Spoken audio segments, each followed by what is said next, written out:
Well, it seems like every day we're reading another story in the news about how the National Health Service is struggling to meet the demands of an ageing population. But are there ways in which the NHS could ease the burden while still providing premium healthcare for those who need it? I have two guests with me today to discuss the topic. Dr John Giles, who is the Medical Director at Benenden and an NHS consultant radiologist in Hastings, and also from Hastings and Benenden Hospital in Kent, we have consultant cardiologist Dr Robert Gerber. Gentlemen, welcome. Firstly, Dr Giles, new research shows that people who live extreme or very active lifestyles, should they pay for their NHS treatment if they get injured? Well, this was one of the findings in the survey Benenden recently undertook, and there was a feeling of between 40 to 50% of the people we asked felt that people who did a lot of exercise, extreme sports, marathon runnings, they put them in the same category as people who drank excessively, smoked excessively or were obese, in that they felt that they should make a greater contribution towards the costs of their care.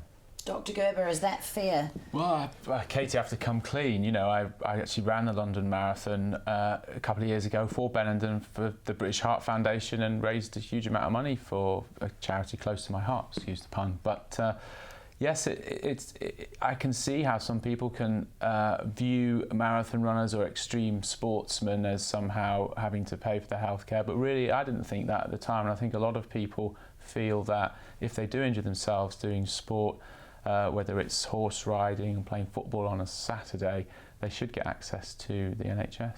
And how would something like this work, Dr John Giles, if it was brought in and we did have a system in place? I think it would be almost impossible to police. It would be so hard to draw the line in an arbitrary manner about, okay, this person doing this particular activity is covered, this person isn't. I think what we need to do is to have some kind of debate nationally about how we can increase the available funding. And I think organisations like Benenden with very low cost, very affordable schemes provide a viable means by which people can top up the basic care.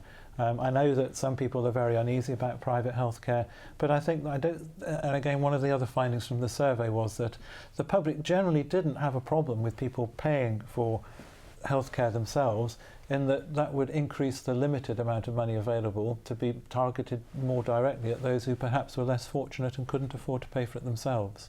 And I guess before we even get to that point of needing care or treatment, there are measures like you did yourself, running a marathon, to stay healthy, to stay fit, to ease the burden yourself on the NHS by living a healthy lifestyle.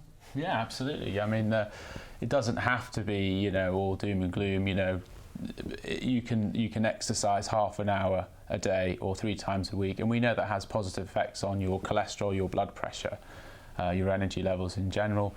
It helps you lose weight, you get a better appetite. If you eat healthily as well, it gives you more energy. Stopping smoking is probably the single best thing that most people can do at this time of year. It's a good idea to do that.